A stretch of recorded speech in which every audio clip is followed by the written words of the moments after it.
मेरा धनुष मेरा परिचय है और बाण मेरी पहचान है। आज ये कहानी है उस एक्टर की जिसे लोग उसके असली नाम से ज्यादा करण के नाम से जानते हैं। वो एक्टर जिसने हर तरह का किरदार निभाया। कभी वो सलमान खान का चाचा बना तो कभी हीरोइन का बाप। मैं प्रिया के एंगेजमेंट के बाद सब देख लूंगा।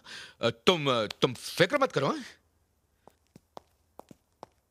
ये तो लेटेस्ट न्यूज़ है। तो हम बात कर रहे हैं बी.आर. चोपड़ा की महाभारत से कर्ण की पहचान बनाने वाले एक्टर पंकज धीर की। आपने भी अभी तक मेरे विजय धनुष की टंकार नहीं सुनी है मद्र नरेश। आखिर पंकज धीर कभी हीरो क्यों नहीं बन पाए? वो कौन से लोग रहे जिन्होंने उनके साथ कभी न भुला पाने वाले धोखे किए? महाभारत में काम करके जहां वो एक तरफ नेशनल एक्टर बन गए थे तो वहीं उन्हें इसका खामियाजा भी भुगतना पड़ा। और महाभारत से जुड़े पंकज धीर के वो कौन से रोचक किस्से रहे जिन्हें कोई नहीं जानता।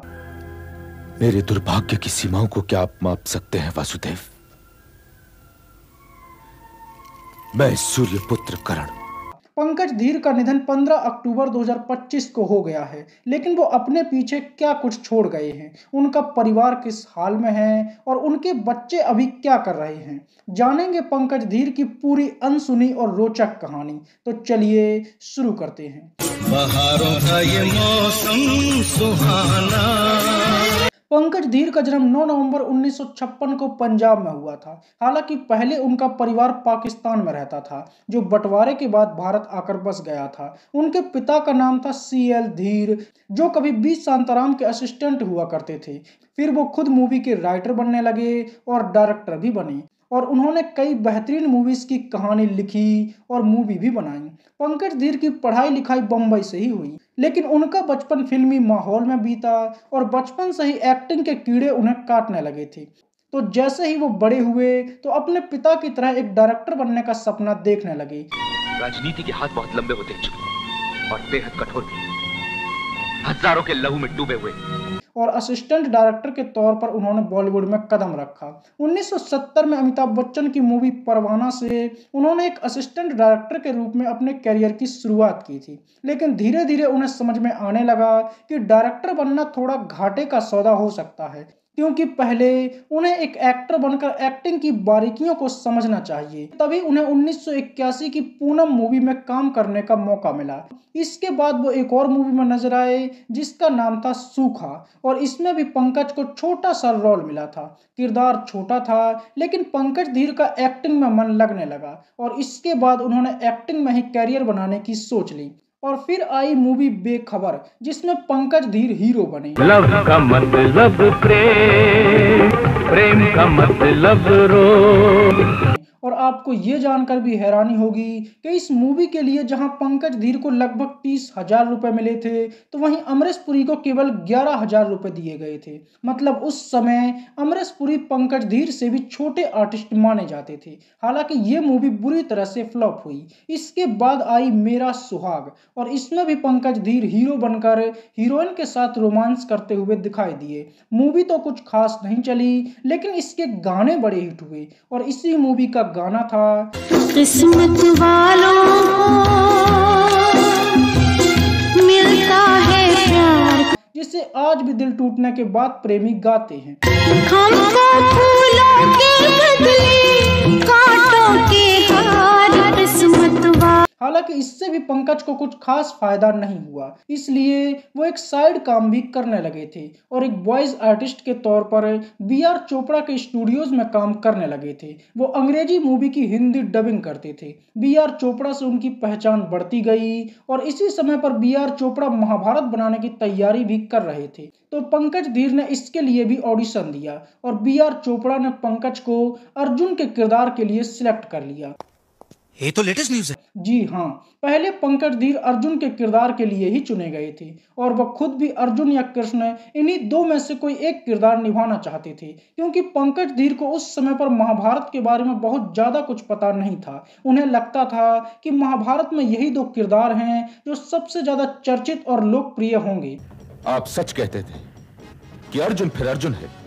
लेकिन सिलेक्ट होने के कुछ ही दिन बाद एक दिन बी.आर. चोपड़ा ने उनसे कहा कि अर्जुन महाभारत में बरहनलाभी बनता है जो एक नपुंसक होता है, तो तुम्हें उस समय पर अपनी मूछें कटवानी पड़ेंगी। जब पंकज धीर ने यह बात सुनी तो वो परेशान हो गए। वो किसी भी हालात में अपनी मूछें नहीं कटवाना चाहते थे, तो उन्होंने साफ मना कर दिया और उन्हें महाभारत से निकाल दिया गया कि तुम्हें बरहन्नला का रोल करना होगा तो उसमें मूछ काटनी होगी।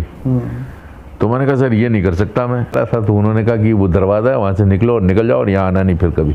3-4 महीने तक पंकज धीर फिर से काम ढूंढते हुए भटकते रहे, लेकिन फिर एक दिन अचानक से बी.आर. चोपड़ा ने उन्हें फिर से कॉल किया और अपने स्टूडियो में बुलाया और वहां उन्हें कर्ण का किरदार ऑफर किया।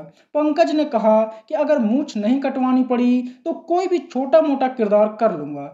उस समय पर पंकज धीर को यही लगता था कि कर्ण का किरदार एक सपोर्टिंग किरदार जैसा ही होगा जिस पर कोई खास फोकस नहीं रखा जाएगा, लेकिन उनके पास काम नहीं था और वो बेरोजगारी से परेशान थे, इसलिए सिर्फ पैसों के लिए उन्होंने कर्ण के किरदार के लिए हाँ बोल दिया। कर्ण का रोल करोगे? मैंने कहा सर मूछ तो नहीं काटनी होगी। नहीं, हाँ करेंगे सर, जरूर करेंगे। लेकिन बी.आर. चोपड़ा ने उन्हें कर्ण के ऊपर लिखी कुछ किताबें पढ़ने को कहा और उनकी कहानी जानने को भी कहा। जब पंकज धीर ने कर्ण के बारे में पढ़ा तो उन्हें भरोसा ही नहीं हुआ कि ये महाभारत का इतना अहम किरदार है जिसके सामने कुछ समय के लिए अर्जुन भी छोटा लगने लगता है। और पंकज धीर खुश हो गए। उन्हें लगा कि मैं महाभारत में वैसे ही एक गुस्सैल और शक्तिशाली किरदार निभाने वाला हूँ जैसा कि बॉलीवुड फिल्मों में यंगरी यंग मैन यानी कि अमिताभ बच्चन निभाते हैं। और इसके बाद पंकज धीर महाभारत में जो कर्ण बने तो हर कोई उनका फैन हो गया। मैं कौंतेय, मुझे मेरी पहचान दे। मैं वो वांड कैसे चला पाऊंगा जो पांडवों की छाती भेद जाए। महाभारत ने पंकज धीर को वो पहचान दिलवाई कि लोग उन्हें सच में कर्ण मानने लगे थे। और आज भी अगर कर्ण का नाम लिया जाता है तो पंकज धीर की छवि अपने आप दिमाग में आ जाती है। आपको ये जानकर भी हैरानी होगी कि उस समय किताबों पर भी कर्ण की कहानी में पंकज धीर की फोटो छपने लगी थी।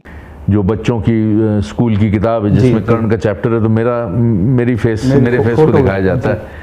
तो इससे बड़ी बात और क्या हो सकती। और कर्ण के किरदार को लोगों ने इतना सही और भावनात्मक माना कि उनके मंदिर तक बनवा दिए गए थे और जिनमें मूर्ति पंकज धीर की ही लगाई जाती थी। और जब भी महाभारत का नाम लिया जाएगा और कर्ण की बात होगी तो पंकज धीर को ही याद किया जाएगा। मैं अर्जुन के वाणों के घाव सहन कर सकता हूं, पर अपमान का ये घाव नहीं सहन कर सकता। मतलब अब एक कलाकार को इससे ज्यादा और क्या चाहिए। महाभारत में कर्ण के किरदार से जुड़े कुछ किस्से भी बड़े रोचक रहे जिनके बारे में बहुत कम लोग जानते होंगे। एक बार राजस्थान की चमचमाती धूप में शूटिंग हो रही थी। सीन था कि कर्ण तेज रफ्तार से रथ में सवार होकर पांडवों को लक्ष्य ग्रह की सूचना देने के लिए जा रहा था। रथ बहुत तेज था, तभी अचानक से रथ के दोनों घोड़े निकलकर भाग गए और तेज रफ्तार वाला रथ असंतुलित होकर एक खाई में गिरने ही वाला था कि पंकज धीर समय रहते उससे कूद गए और बड़ी मुश्किल से उनकी जान बच पाई थी। इसी तरह जब भीम और कर्ण का युद्ध होता है तो भीम का गदा भी पंकज धीर की हथेली में जोर से लग जाता है जिससे उनकी उंगलियां चोटिल हो जाती हैं और कई टांके उनकी उंगलियों पर लगाने पड़ते हैं। एक बार तो उनकी आंख भी फूटने से बच गई थी। जब युद्ध की शूटिंग चल रही थी तो एक तीर सीधा उनकी आंख के पास आकर लग गया था और पंकज धीर बुरी तरह से चोटिल हो गए थे क्योंकि उस समय ना तो इतनी तकनीक होती थी और अधिकतर हथियार भी असली होते थे।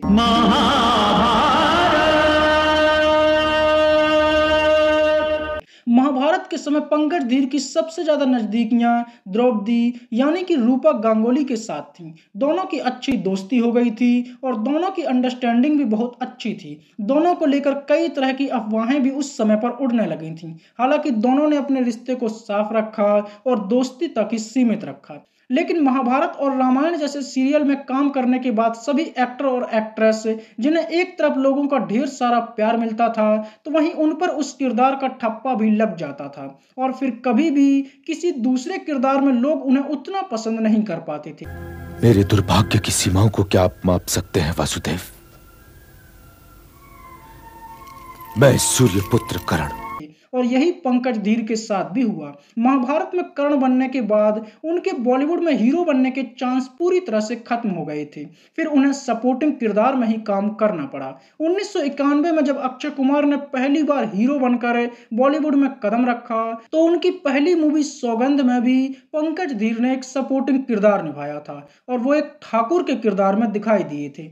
इसके बाद जब सलमान खान से उनकी हीरोइन ने ये कहा, चूड़ी मजा न देगी, कंगन मजा न देगा, मतलब मूवी आई सनम बेवफा, तो इसमें भी पंकज धीर ने सलमान खान के चाचा का किरदार निभाया था कि आप हमारे दिलों में दरारें नहीं पड़ने देंगे। लेकिन हमें यह तो बताओ सलमान कि रुखसार है कौन और किसकी बेटी है? और एक सपोर्टिंग लेकिन दमदार किरदार में वो नजर आए थे। जा और जाकर उसे कह दे कि आइंदा हमारे इलाके में वो या उसका कोई भी आदमी नजर आया तो मैं उसके टुकड़े टुकड़े कर दूंगा।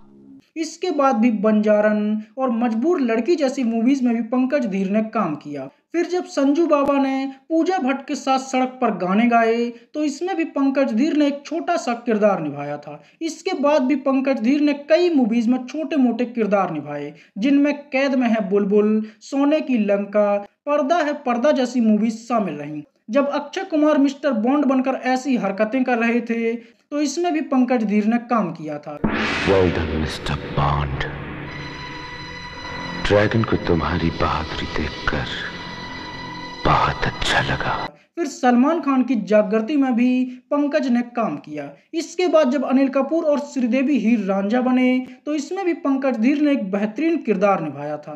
फिर आशिक आवारा, अशांत, परदेसी, इक्के पे इक्का, निशाना और सोल्जर जैसी मूवीज में भी पंकज धीर सपोर्टिंग किरदार निभाते हुए नजर आए। हम आपको आधा हिस्सा दे देंगे। तुम मुझे खरीदना चाहते हो बास्टर्ड? अब वो पूरी तरह से एक साइड एक्टर बन चुके थे और जो सपना लेकर वो बॉलीवुड में आए थे वो सपना उनका अधूरा ही रह गया था। पंकज धीर कभी हीरो नहीं बन पाए और अब वो हीरो के साथ एक साइड किरदार में ही नजर आने लगे थे। पंकज धीर और अक्षय कुमार से जुड़ा एक किस्सा भी बड़ा रोचक रहा। पंकज धीर खुद को सिर्फ एक एक्टर तक सीमित नहीं रखना चाहते थे, इसलिए उन्होंने फिल्में प्रोड्यूस करना भी शुरू कर दिया था और अक्षय कुमार की मूवी इक्के पे इक्का में पूरा पैसा पंकज धीर ने ही लगाया था, जबकि उस समय पर अक्षय कुमार ना तो हिट हुए थे और ना ही उन पर ज्यादा लोग भरोसा करते थे। फिर भी पंकज धीर ने उन्हें हीरो लिया और मूवी बनाई और इसी फीस से अक्षय कुमार ने बंबई में अपना पहला घर खरीदा था, इसलिए वो हमेशा पंकज धीर का एहसान मानते रहे। शाहरुख खान जब बादशाह बने तो इसमें भी पंकज धीर नजर आए थे। इसके बाद भी कई मूवीज में पंकज धीर ने काम किया। 2004 की टार्जन द वंडर कार उनकी एक यादगार मूवी रही। अंकल, ये मेरे पापा की तस्वीर है, जिसमें वो एक नेगेटिव किरदार में नजर आए थे और उन्होंने आयशा टाकिया के पिता का किरदार निभाया था। फिर 2006 की सरहद पार, 2011 में ये इश्क नहीं और 2013 में गिप्पी जैसी फिल्मों में भी पंकज धीर ने काम किया। 2013 में ही एक बार फिर से उन्हें महाभारत में काम करने का मौका मिला और वह फिर से उसी स्टार कास्ट के साथ एक बार फिर से कर्ण बने थे। पंकज धीर ने आखिरी बार 2019 में आई मूवी मुद्दा 370 में काम किया था। पंकज धीर ने न सिर्फ मूवीज में काम किया बल्कि वो कई टीवी सीरियल में भी काम कर चुके थे, जिनमें अर्चना पूरन सिंह के साथ आया उनका सीरियल दस्तक बड़ा चर्चित रहा। इसके अलावा कानून और जी हॉरर शो जैसे कुछ बेहतरीन टीवी सीरियल भी शामिल रहे। वो दौर था, अब ये भी दौर है। पंकज धीर ने साउथ मूवीज में भी काम किया और अलग अलग भाषाओं की उन्होंने लगभग 150 से भी ज्यादा फिल्मों में काम किया। वो कई सास बहू वाले टीवी सीरियल में भी नजर आए। उनके इन टीवी सीरियल की अगर लिस्ट बनाई जाए तो उन्हें बता पाना भी मुश्किल होगा। मतलब आपको ये जानकर भी हैरानी ही होगी कि पंकज धीर लगभग 500 से भी ज्यादा टीवी सीरियल का हिस्सा रह चुके थे, जो अपने आप में इतना बड़ा रिकॉर्ड है जिसे कोई नहीं तोड़ सकता। लेकिन उनके कुछ खास सीरियल की बात की जाए तो डोली अरमानों की, चंद्रकांता, हरिश्चंद्र, युग, शोभा सोमनाथ की, रंग बदलती ओढ़नी, रिश्तों का सौदागर, बड़ो बहू, ससुराल सिमर का, देवों के देव महादेव, सावधान इंडिया, दिल की बातें दिल ही जाने जैसे अनगिनत शोज शामिल रहे। उनका खुद का स्टूडियोज भी था जिसका नाम उन्होंने विजेज रखा था और 2010 में उन्होंने खुद की एक्टिंग एकेडमी भी खोली थी जिसमें न्यू कमर्स को एक्टिंग की ट्रेनिंग दी जाती थी और जिसका उद्घाटन भी अक्षय कुमार ने ही किया था। हमें डैड को 60 लाख का 1 करोड़ बना कर समझे। Don't worry brother. चलो भैया जल्दी चलते हैं। चलाओ। अनिल कपूर के साथ भी पंकज धीर का एक किस्सा बड़ा रोचक रहा। एक बार पंकज धीर किसी शो में गए थे जिसका नाम था मूवर्स एंड शेकर्स, जिसमें अनिल कपूर ने उनकी इंसल्ट करने की कोशिश की थी और उनसे कहा था कि तुम सिर्फ धार्मिक किरदार में ही अच्छे लग सकते हो, फिल्मों में एक्टर बनने की कोशिश मत किया करो। जिस पर पंकज धीर ने इज्जत के साथ अनिल कपूर को जवाब दिया था। बहुत कम लोग ही ऐसे होते हैं जो शर्ट उतारकर घोड़े की सवारी करते हुए सीन दे सकते हैं, ये सबके बस की बात नहीं होती। गजब बेइज्जती है। मतलब ये कि उन्होंने ये कहने की कोशिश की कि अगर अनिल कपूर को कभी शर्ट उतारकर घोड़े की सवारी वाला सीन देना पड़े तो कितना अजीब लगेगा कि घोड़े से ज्यादा बाल उनकी छाती पर दिखेंगे। भाई वाह। 2014 में पंकज धीर ने एक मूवी डायरेक्ट भी की थी जिसका नाम था माय गॉड फादर। पंकज के भाई का नाम है सतलज धीर जो एक फिल्म प्रोड्यूसर रह चुके हैं। पंकज धीर ने 1976 में ही अनीता से शादी कर ली थी। उनके 2 बच्चे हुए, बेटी निकिता और बेटा निकितन। उनका बेटा भी एक एक्टर के तौर पर बॉलीवुड में कदम रख चुका है और कई साउथ और हिंदी मूवीज में काम कर चुका है, जिसने सबसे ज्यादा रोहित शेट्टी की मूवीज में काम किया है। फिर चाहे चेन्नई एक्सप्रेस में थंगापति का किरदार रहा हो,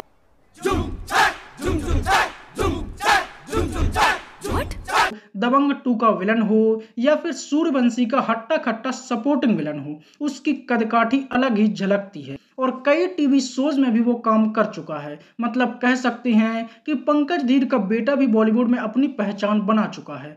और बहुत कम लोग ये जानते होंगे कि कृतिका सेंगर पंकज धीर की बहू यानी कि निकितन की पत्नी भी एक जानी मानी टीवी एक्ट्रेस है जिसे आज भी लोग झांसी की रानी के नाम से जानते हैं। मतलब झांसी की रानी में लक्ष्मीबाई का किरदार निभाकर लोकप्रिय हुई कृतिका पंकज धीर की ही बहू है। ये तो लेटेस्ट न्यूज़ है। और अपनी बहू का चयन भी उन्होंने खुद ही किया था। मतलब उन्होंने अपनी पसंद की लड़की से अपने बेटे की अरेंज मैरिज करवाई थी।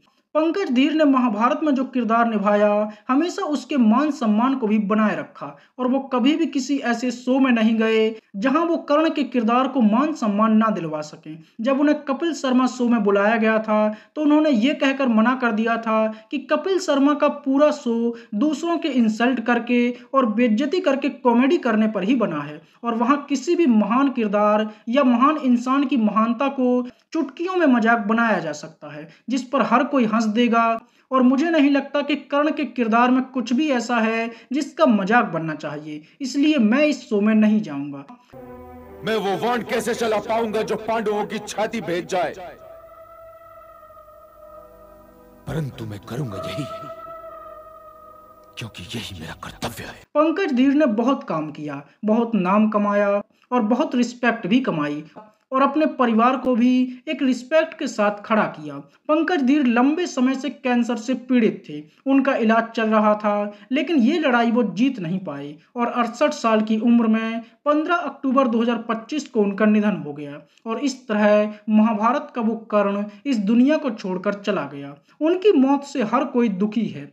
महाभारत के दुर्योधन भी उनकी मौत पर फूट फूट कर रो चुके हैं। वो अपने पीछे करोड़ों की संपत्ति छोड़कर गए हैं और लगभग 50 करोड़ से भी ज्यादा की संपत्ति वो अपने बेटे के लिए छोड़ गए हैं। तो ये थी महाभारत के कर्ण यानी कि पंकज धीर की कहानी। फिल्मी विचार उन्हें सैल्यूट करता है और उनकी आत्मा की शांति के लिए प्रार्थना करता है।